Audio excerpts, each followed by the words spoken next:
오늘 함께 은혜 받으신 하나님의 말씀은 여호수아서 6장 1절에서 5절까지 말씀입니다. 여호수아서 6장 1절에서 5절까지 말씀 함께 한 목소리로 합독하시겠습니다. 이스라엘 자손들로 말미암아 여리고는 굳게 닫혔고 출입하는 자가 없더라.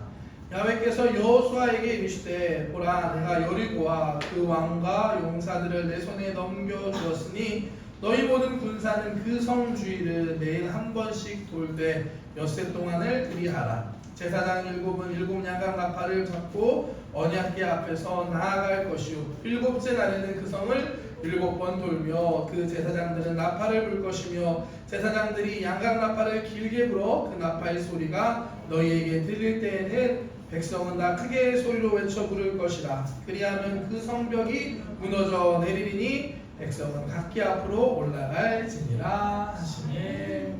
오늘 함께 봉독한 여호수아서 6장 말씀 본문으로 해서 여리고 성의 싸움이라는 제목으로 함께 말씀 나누기를 원합니다. 계속해서 어쩌다 보니 여호수아서 말씀을 쭉 시리즈로 이어서 말씀 전하고 있습니다. 오늘이 벌써 세 번째 시간입니다. 첫 번째 시간에 우리가 1장 말씀 함께 나누었죠. 새롭게 지도자가 된 여호수아에게 주신 하나님의 말씀이었습니다. 뭐라고 하셨죠? 강하고 담대하라. 강하고 담대하라. 계속해서 반복해서 말씀하셨어요. 내가 너와 함께하겠다. 내가 너로 말미암아 나의 언약을, 내 뜻을 이루겠다라고 하나님 말씀 주셨습니다. 우리에게도 주신 하나님 말씀인 줄 믿습니다. 네. 강하고 담대하십시오. 네. 강하고 담대하십시오. 네. 예전에 중고등부 학생들하고 할 때 쫄지 맙시다 이런 얘기 많이 있었는데 하나님께서 우리와 함께 하십니다. 어떤 문제가, 어떤 어려움이 있을지라도 강하고 담대하게 나아가는 저와 여러분들 되시기를 주님의 이름으로 축복합니다. 네. 지난주에는 두 번째 시간으로 할례의 회복에 대한 말씀 나누었습니다. 할례는 창세기 17장에 아브라함과 하나님과의 언약 관계를 통해 나온 것이었습니다. 99세가 된 아브라함에게 하나님 다시 찾아오십니다. 그에게 다시 언약, 약속의 말씀을 주시죠. 뭐였죠? 내가 너의 자손으로 번성하게 하고 너의 자손에게 이 가나안 땅을 주겠다 라고 하나님 약속의 말씀을 주셨습니다. 그러면서 그 약속의 증거로 행하라고 하신 게 할례였습니다. 너희 자손 대대로 할례를 이어가라 라고 말씀하셨습니다. 할례에는 하나님의 그 축복의 은혜의 약속이 담겨져 있는 증거였습니다. 그런데 이스라엘 백성이 출애굽한 다음에 40년 동안 광야 생활하면서 이 할례의 은혜를 잊어버렸던 겁니다. 당연히 이어져야 할, 자손들에게 이어져야 할 그 은혜가 끊어지고 말았던 겁니다. 하나님께서 요단강을 건너온 이스라엘 백성에게 여호수아를 통하여 다시 명령하십니다. 다시 할례를 행하라. 참 의미심장한 것입니다. 왜냐? 아브라함의 후손이거든요. 이스라엘 백성. 약속하신 그대로 이제 아브라함의 후손이 가나안 땅에 다시 들어온 거예요. 가나안 땅에 처음 들어오자마자 하나님께서 그에게 행하라고 하신 게 할례였습니다. 이건 뭐냐? 하나님의 새로운 역사가 시작되었다. 하나님께서 그 약속을 이제 이루실 것이다 라는 의미였습니다. 이 말씀에 순종하고 이스라엘 백성들은 할례를 행합니다. 그러자 하나님께서 말씀하시죠. 너희에게 있는 과거의 애굽의 수치를 떠나가게 했다. 이게 무슨 의미죠? 과거의 이스라엘 백성이 부정적이었던 노예의 과거, 또한 그들이 광야에서 실패했던 과거, 다 것들이 떠나갔다. 이제 너희에게 새로운 소망의 땅, 가나안 땅이 기다리고 있다 라는 것을 말씀하고 있는 것입니다. 과거를 넘어서 새로운 미래를 향해 소망을 품고 나아가라 라고 말씀하고 있는 것입니다. 우리도 마찬가지입니다. 우리도 예수님의 십자가를 통해서 과거에 지옥 갈 수밖에 없는 죄인에서 구원받은 하나님의 자녀로 변화되었는 줄 믿습니다. 죄인이었던 과거에 나는 죽었고 하나님의 자녀로서 복된 삶의 모습으로 다시 태어난 것입니다. 고린도후서 5장 말씀입니다. 그런즉 누구든지 그리스도 안에 있으면 새로운 피조물이라 이전 것은 지나갔으니 보라 새 것이 되었구나. 저와 여러분들에 대한 말씀입니다. 예수님을 통해서, 예수님의 십자가를 통해서 우리는 새롭게 되었습니다. 믿으시나요? 아멘. 침례가 그런 의미죠. 지난주 월요일날 오늘 토식구상이 몸에 안 좋아서 못 나왔는데 토식구상이 침례를 받았습니다. 물에 들어가는 게 뭐죠? 이전에 나는 죽고 나오는 건 다시 내가 새로운 존재로 태어난다. 다 침례 받으셨죠? 살다 보면은 다시 죽었던 내가 부활하는 그런 경우가 있는 것 같습니다. 우리 새롭게 배웠습니다. 이전에 나는 죽었다. 요단강을 건넌 이스라엘 백성뿐만이 아니라 우리도 하나님께서 과거의 수치를 떠나가게 해주셨는 줄 믿습니다. 다시 찾아와서 과거의 모습을 회복하는 것이 아니라 새로운 땅, 새로운 하나님의 자녀로서의 삶을 꿈꾸며 바라보며 나아갈 수 있는 가와사키 성전의 모두가 되시길 주님의 이름으로 축복합니다. 여기까지가 복습이었고요. 자, 이제 오늘은 여호수아서 6장 말씀입니다. 6장에는 잘 아시는 여리고성의 싸움 이야기가 기록되어져 있습니다. 이제 요단강을 건너고 새롭게 할례를 이스라엘 백성 앞에 이 가나안 땅의 첫 관문이라고 할 수 있는 여리고성이 등장을 합니다. 여러분 여리고성 생각하면 어떤 이미지가 떠오르시나요? 저 옛날에 어디서 본 그림인지 그 사막 광야를 지나서 이렇게 성벽이 막 세워져 있는 그런 게 여리고성 하면 떠오르거든요. 근데 실제로 제가 설교 준비하면서 좀 찾아보니까 여리고성이 그렇게 막 크진 않더라고요. 성이라고 하니까 저는 꽤 큰 규모를 생각했어요. 카와사키 이렇게 마치같이 큰 거였는데 그렇게 크지 않더라고요. 근데 생각해보면 사실은 이스라엘 백성이 하루에 한 바퀴 돌고 마지막 날 7바퀴 돌 정도면 그렇게 큰 규모는 아니었다라는 걸 생각해볼 수 있습니다. 또 요즘에 그 최신 그 성서 보고학, 그 이스라엘 땅 실제 땅이잖아요. 그 지역 가나안 지역에 가서 실제로 발굴하고 연구하는 분들이 계십니다. 그 연구 결과에 따르면 여리고성의 규모가 현대 이런 도시 이런 규모가 아니었다. 그냥 산성. 그래서 어느 정도냐 대략 11,000평 정도 되었다라고 합니다. 11,000평 어느 정도인지 감이 오시나요? 잘 안 오죠. 저도 잘 안 와가지고 보니까 도쿄돔 가보신 적 있으신가요? 도쿄돔 가보면 도쿄돔 야구장 도쿄돔 사이즈가 한 13,000평 정도 된다고 합니다. 여리고성이 11,000평이니까 거의 그 정도 사이즈 정도로 생각합니다. 그러니까 도쿄돔 정도의 여리고성이었다고 생각하시면 돼요. 사실 제가 상상했던 것보다는 조금 크지 않은 느낌이긴 했는데 그래도 우리가 이걸 여리고성을 우습게 볼 수 없는 게 여리고성은 이중격으로 세워졌었다고 합니다. 일본 성도 보면 성이 이렇게 크잖아요. 그러니까 이중으로 벽이 있었고 또 이 여리고성은 언덕 위에 있었기 때문에 밑에서 평지에서 이렇게 성을 향해 가면 자연스럽게 성이 높게 있어서 성벽은 10m에서 15m 거의 아파트 4, 5층 정도 되는 꽤 높은 성벽이 있었다라고 합니다. 쉽게 말해 여리고성은 이제 가나안 땅에 들어가서 첫 번째 만나는 어떻게 보면 바위 언덕 위에 있는 군사 요새 같은 모습이었습니다. 한번 상상해 보시기 바랍니다. 광야 생활 40년 한 이스라엘 백성에게 변변치 않은 무기가 있었을까요? 없었을 겁니다. 그들 앞에 있는 여리고성은 쉽지 않은 도전이었습니다. 사실 우리도 마찬가지입니다. 인생을 살다 보면은 때때로 만나고 싶지 않은 만만치 않은 여리고성과 같은 문제들을 만날 때가 있습니다. 이러한 삶의 어려움과 문제들은 늘 있는 것 같아요. 누구나 다 마찬가지고 문제 없는 사람은 없더라고요. 크고 작고 내용은 다르지만 다 문제가 있습니다. 늘 하는 이야기지만 예수님 믿고 구원받고 하나님 백성으로 살아갈 때 모든 것이 다 잘 됩니다. 문제는 없어집니다. 이렇게 말할 수 있으면 참 좋겠어요. 근데 사실 그렇지 못합니다. 아니 오히려 하나님의 자녀로 새롭게 살아가려고 하면 세상의 공격이나 사단마귀의 시험이 우리를 어렵게 할 때도 있습니다. 오늘 함께 여리고성의 싸움 말씀을 통하여서 우리의 삶에 여리고성과 같은 이런 문제가 다가왔을 때 우리가 어떻게 해야 할지, 어떻게 하면 이 싸움에서 우리가 승리할 수 있는지 함께 말씀을 통해 나누어 보기를 원합니다. 아멘. 네. 첫 번째로 우리 먼저 싸움의 준비입니다. 싸우기 전에 싸울 준비를 해야 합니다. 어떠한 준비를 해야 하냐? 지금 이 싸움이 어떠한 싸움인지 우리는 알아야 합니다.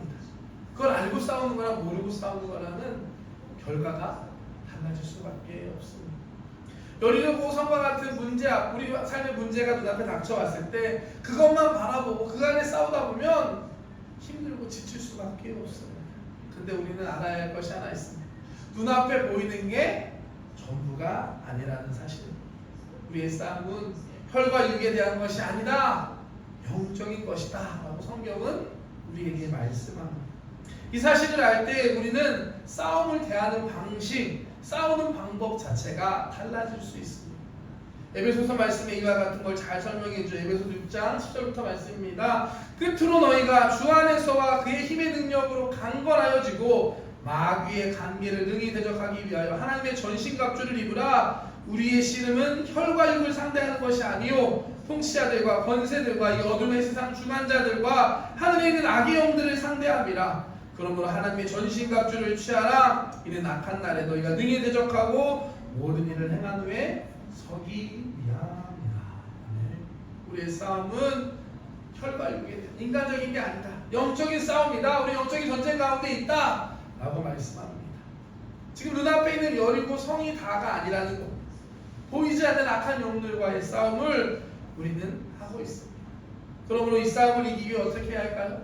인간적인 방법으로 싸우는 것이 아니라 하나님의 능력을 의지하고 싸워야 합니다. 하나님의 전신갑주를 입고 하나님의 주신 능력으로 싸워야 할 줄 믿습니다. 이것들을 알 때 문제가 다가왔을 때 우리의 대응 방식이 달라지죠. 다른 것이 아니라 하나님을 찾고 하나님 앞에 나아오게 되는 것입니다. 하나님의 주권을 인정하고 하나님의 뜻을 구하고 기도하는 것입니다. 그럴 때 하나님께서 우리를 위해 싸워주시고 우리에게 승리를 주시는 줄 믿습니다. 여호수아도 마찬가지였습니다. 여리고성 앞에 서기 전에 여호수아는 먼저 하나님의 주권을 인정하고 그 앞에 엎드립니다. 6장 앞에 5장 마지막 부분인데요. 함께 볼까요? 5장 13절부터 말씀 함께 읽겠습니다.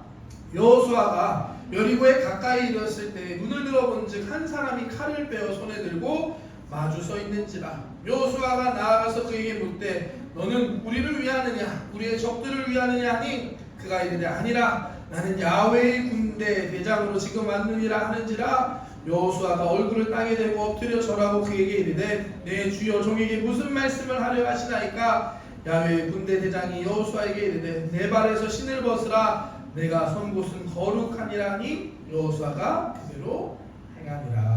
아멘.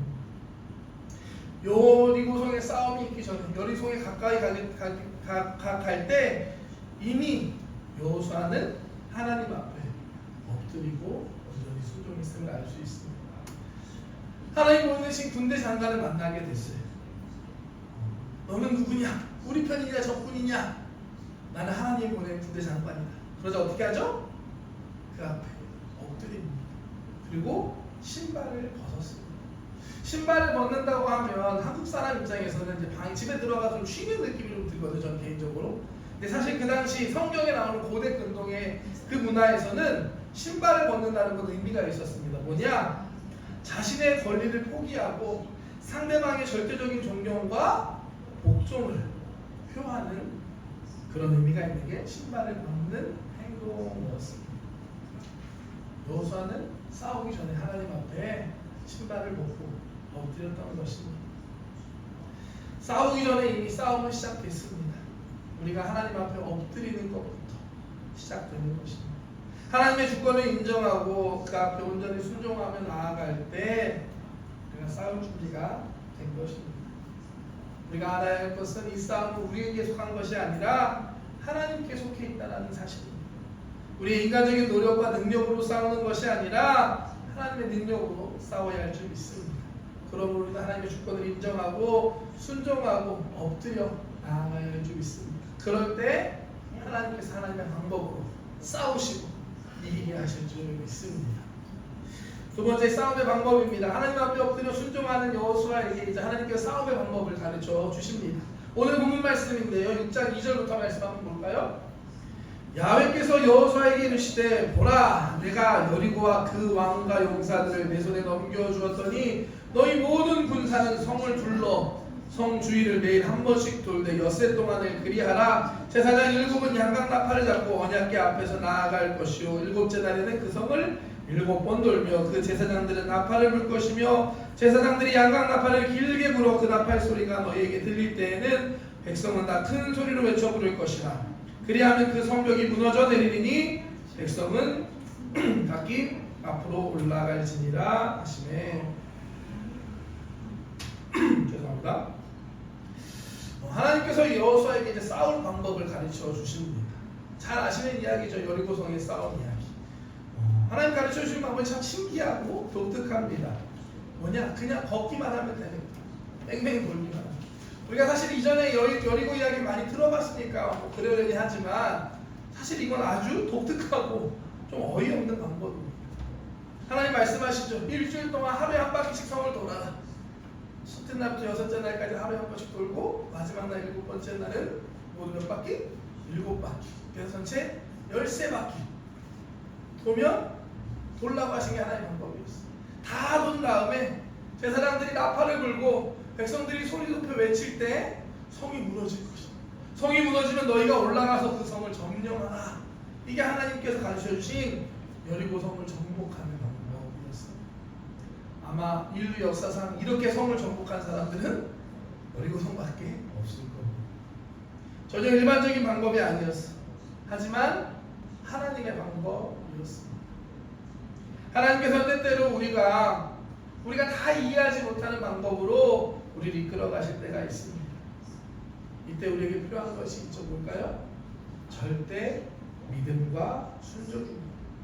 하나님의 뜻이 내 뜻과 다를지라도 그 뜻에 믿음으로 순종할 수 있어야 합니다.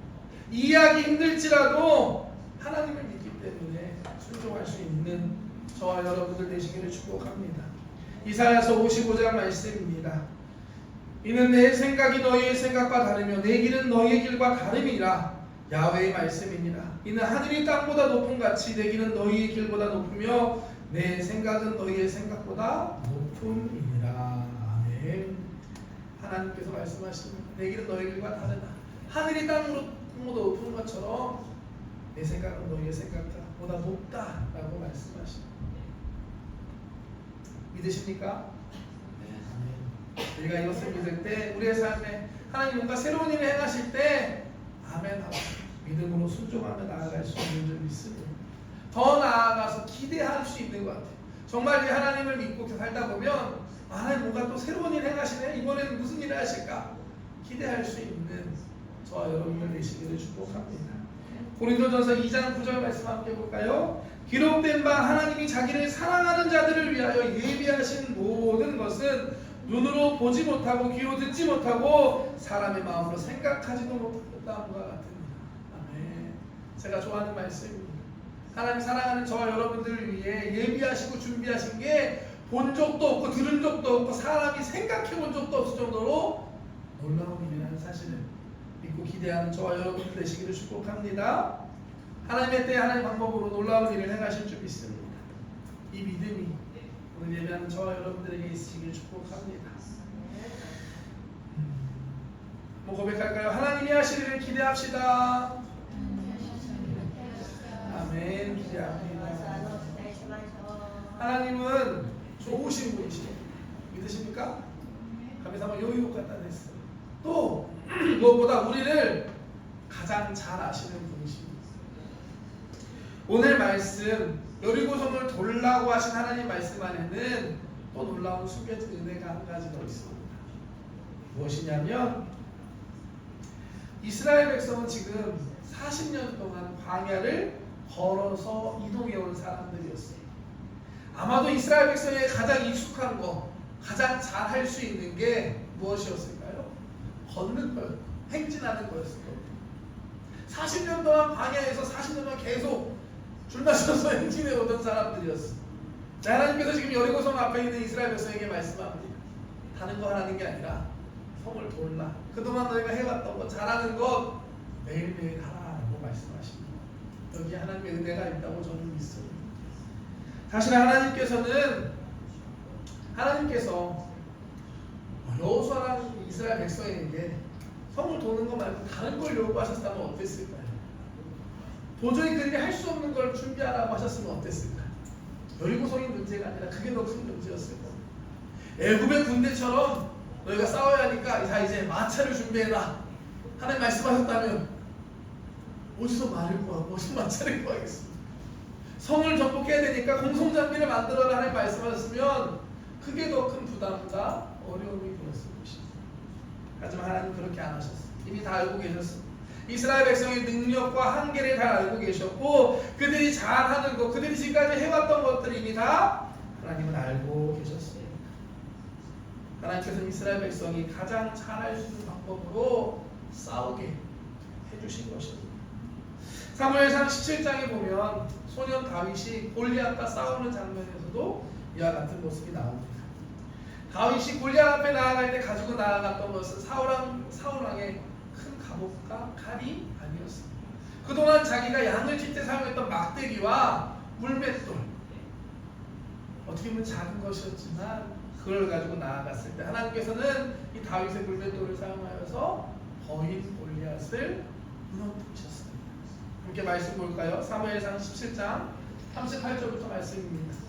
이에 사울이 자기 군복을 다윗에게 입히고 노투구를 그의 머리에 씌우고 또 그에게 갑옷을 입히매 다윗이 칼을 군복 위에 차고는 익숙하지 못하므로 시험적으로 걸어보다가 사울에게 말하되 익숙하지 못하니 이것을 입고 가지 못하겠나이다 하고 곧 얻고 손에 막대기를 가지고 시내에서 매끄러운 돌 5을 골라서 자기 목자의 제구 곧 주머니에 넣고 손에 물매를 가지고 블레셋 사람에게로 나아가니라. 재밌는 장면 아닌가요? 소년 다윗에게 사울이 이제 너가 나가니까 내 갑옷을 줄게 하고 가장 좋은 걸 거예요. 아마 왕의 것이니까 가장 좋은 갑옷을 입혀주고 자기의 칼을 줍니다. 그런데 불편하니까 다윗이 얘기하죠. 불편해서 못 가겠어. 난 하던 대로 하겠습니다 해서 막대기 들고 물맷돌 주어서 골리앗 앞에 나아가는 다윗의 모습입니다. 이 물맷돌로 하나님께서는 놀라운 역사를 이루셨습니다. 여러분들이 갖고 계신 물맷돌은 어떤 것입니까? 여러분들이 가장 잘하실 수 있는 게 무엇입니까? 하나님께서 이미 우리 모두를 잘 알고 계십니다. 우리가 할 수 있는, 우리가 잘할 수 있는 것을 통하여서 일하실 줄 믿습니다. 이것이 바로 여리고성을 돌게 하신 싸움의 방법 안에 있는 하나님의 놀라운 은혜였습니다. 자, 마지막 싸움의 승리입니다. 이스라엘 백성에게 하나님께서 싸울 방법을 가르쳐 주셨죠. 이제 이스라엘 백성에게 가장 어려운 건 무엇이었을까요? 그 말씀을 믿고 끝까지 순종하는 거였어요. 하나님께서 이스라엘 백성에게 여리고성을 매일 한 바퀴씩 돌라고 말씀하십니다. 그 말을 들은 여호수아, 그리고 또 그 말을 전해 들은 이스라엘 백성들 어떤 생각이 들었을까요? 하나님 말씀하시니까 해야지. 그랬을까요? 아니겠죠. 여러 가지 갈등과 의심들이 있었을 겁니다. 이게 뭐야? 지금 성 앞에 왔는데 돌라고? 매일매일? 이런다고 뭔 일이 있겠어? 자신들의 경험과 가치관, 방법으로는 이해할 수 없는 방법이었습니다. 또한 매일매일 성을 돈다는 것도 아마 꽤 힘들고 피곤한 일이었어요. 어제도 했는데 오늘 또 해야 돼. 내일 또 하라고. 마지막 날에 7바퀴? 아마도 불편한 사람도 있었을 겁니다. 생각해 보십시오. 우리는 내가 이해 못하는 걸 하라고 했을 때 어떠시죠? 이해가 되는 건 사실 좀 편해. 이해가 되면 열심히 할 수 있는데 이해 안 되는 거 하라고 하는 것만큼 어려운 게 없어요. 그냥 돌라고 무너진다니까 이해 안 되는데 그 일을 한다는 거 아마 쉽지 않았을 것입니다. 하지만 여호수아와 이스라엘 백성은 하나님의 말씀에 순종하고 끝까지 여리고성을 돌았습니다. 그렇게 끝냈을 때 그들 앞에 있는 여리고성이 무너지는 놀라운 기적을 경험합니다. 만약에 생각해보시면 이스라엘 백성이 한 3, 4일쯤 돌다가 못해먹겠다 하고 멈췄으면 여리고성이 무너졌을까요? 마지막 날 7바퀴 돌다가 더 이상 못하겠다 6바퀴쯤 돌고서 그만 6바퀴 돌았는데 아무 일도 안 일어나잖아. 사실 생각해보면 한 바퀴 돌았을 때 성에 금이 가거나 2바퀴 돌았는데 무너지는 것 같아. 한 4바퀴 도니까 저기 흔들린다. 이랬으면 아마 돌기 쉬웠을 거예요. 하지만 그러지 않았어. 마지막 바퀴 돌 때까지 전혀 성은 그대로였어.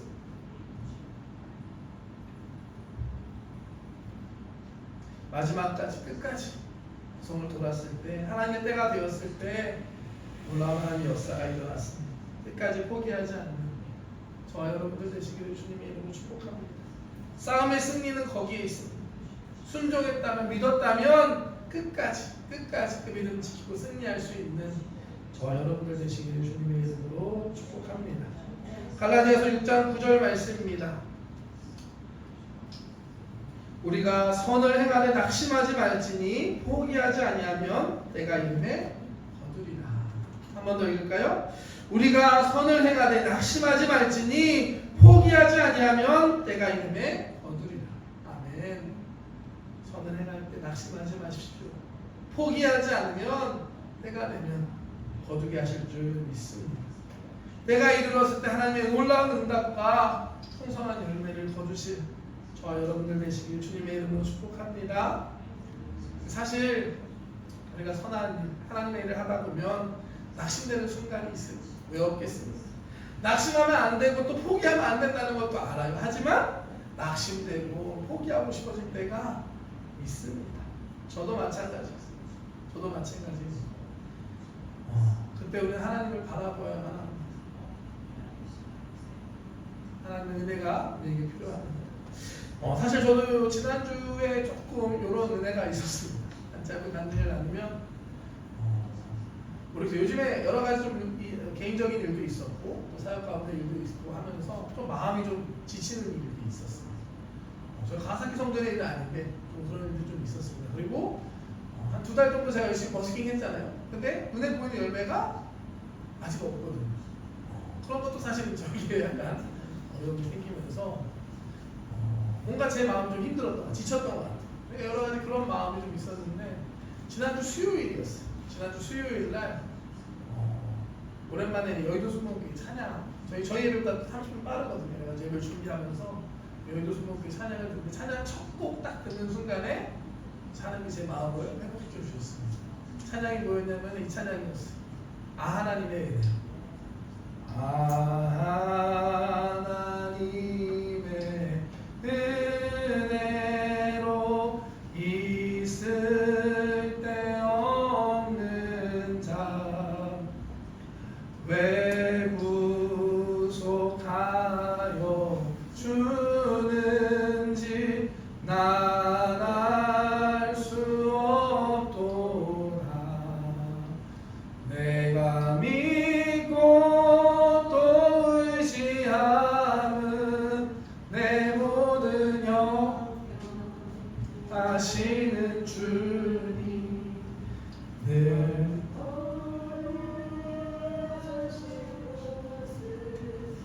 나는 확실히 아네. 아멘. 이 찬양 하는데 은혜를 주시더라고요. 지금도 마찬가지죠. 내가 뭐라고 하는 날 나 같은 부족한 사람 구원해주시고 주의 좀 삼아주시고 이렇게 선교사로 사역할 수 있게 해주시는 거, 이 은혜 족한 것인데 내가 뭐 지쳤다고 그만하고 싶은 마음, 포기하고 싶은 마음 갖는 것 자체가 이러면 안 되겠구나라는 마음을 깨달은 거예요. 그러고 나서 그냥 열심히 해야지. 결국 하나님 맡기고 어려움이 있어도 뭐 하지 말라고 할 때까지 난 한다. 이런 마음으로 바뀌더라고요. 이와 같은 은혜가 저와 여러분들에게 있으길 축복합니다. 하나님의 변치 않는 은혜가 우리에게 있을 때 우리는 그 길을 끝까지 갈 수 있습니다. 하나님 우리의 모든 걸 알고 계십니다. 사람의 눈은 속일 수 있지만 하나님의 눈은 속일 수 없습니다. 그렇기 때문에 우리가 이 하나님을 기대할 때, 하나님 믿을 때 끝까지 그 길을 갈 수 있습니다. 하나님이 다 알고 계시기 때문에 하나님께서 갚아주시고 하나님의 때에 이루실 것을 믿습니다. 갈라디아서 방금 말씀 앞에 말씀입니다. 6장 7절부터 말씀 함께 볼까요? 스스로 속이지 말라. 하나님은 업신여기를 받지 아니하시나니 사람이 무엇으로 심든지 그대로 거두리라. 자기의 육체를 위하여 심는 자는 육체로부터 썩어질 것을 거두고 성령을 위하여 심는 자는 성령으로부터 영생을 거두리라. 아멘. 우리 하나님 전능하시고 전지하십니다. 다 알고 계십니다. 우리의 행위뿐만이 아니라 우리의 마음 깊은 곳까지 다 알고 계십니다. 하나님을 속일 수 없습니다. 하나님 앞에 선한 것을 행하고 하나님 믿음으로 살아가는 저와 여러분들 끝까지 지켜주시고 하나님께서 이루어주실 줄 믿습니다. 이 믿음이 있기 때문에 우리는 순종할 수 있습니다.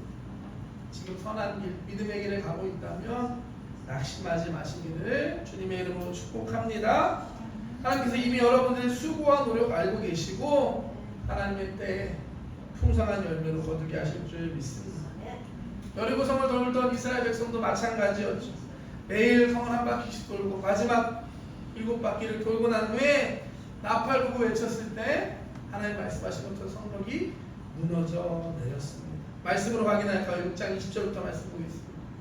이에 백성은 외치고 제사장들은 나팔을 불매 백성이 나팔 소리를 들을 때 크게 소리질러 외치니 성벽이 무너져 내린지라. 아멘. 백성이 각기 앞으로 나아가 그 성에 들어가서 그 성을 점령하고 그 성 안에 있는 모든 것을 온전히 바치되 남녀노소와 소와 양과 나귀를 칼날로 멸하니라. 아멘. 우리 앞에도 여리고 성과 같은 문제가 있습니다. 도저히 우리의 힘과 방법으로는 어떻게 할 수 없는 문제가 닥쳐올 때가 있습니다. 이때 오늘 말씀을 기억하고 싸워서 승리할 수 있는 저와 여러분들 되시기를 주님의 이름으로 축복합니다. 우리의 싸움은 혈과 육에 대한 것이 아닙니다. 하나님의 주권을 인정하고 순종하며 싸울 때 하나님께서 이기게 하실 줄 믿습니다.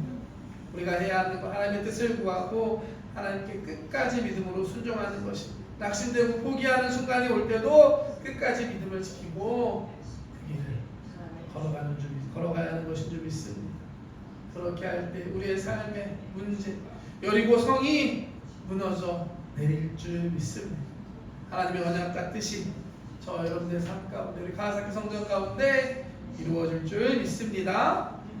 믿음으로 삶의 여리고 성을 무너뜨리고 끝까지 승리하는 저와 여러분들 되시기를 주님의 이름으로 축복합니다. 축복합니다. 기도하겠습니다. 사랑의 하나님 감사합니다. 하나님 오늘도 함께 예배하며 하나님 말씀을 나누게 하시며 감사합니다. 여리고성의 싸움에 대한 말씀 함께 나누었습니다. 주님 아시죠? 우리 각자의 삶에도 여리고성과 같은 아픔과 문제들이 있습니다. 내 힘으로 어찌할 수 없는 우리를 두렵게 하고 근심하게 하는 문제들이 있습니다. 주님 아시죠? 우리를 불쌍히 여겨 주시옵소서. 하나님 여리고성이 앞에 있었던 여호수아와 같이 우리도 먼저 하나님 앞에 하나님의 주권을 인정하고 하나님께 믿음으로 순종하며 나아갈 수 있기를 원합니다. 전쟁은 하나님께 속한 줄 믿습니다. 하나님만을 신뢰합니다. 주님의 뜻 안에 순종하며 나아갈 수 있는 우리 모두가 되게 하여 주시옵소서. 주님 하나님 말씀하신 대로 하나님 이끄시는 대로 순종하며 나아가기 원합니다. 주님 맡겨주신 것들이 있다면 끝까지 포기하지 않고 낙심하지 않고 순종의 길을 걸어갈 수 있는 우리 모두가 되게 하여 주시옵소서. 때가 되면 하나님께서 우리를 통하여 놀라운 일을 이루실 줄 믿습니다. 우리 각자의 삶에 여리고성이 무너지게 하여 주시옵시고 하나님 놀라운 영광의 도구로 주님 사용하여 주시옵소서. 감사드리며 예수님의 이름으로 기도드립니다. 아멘.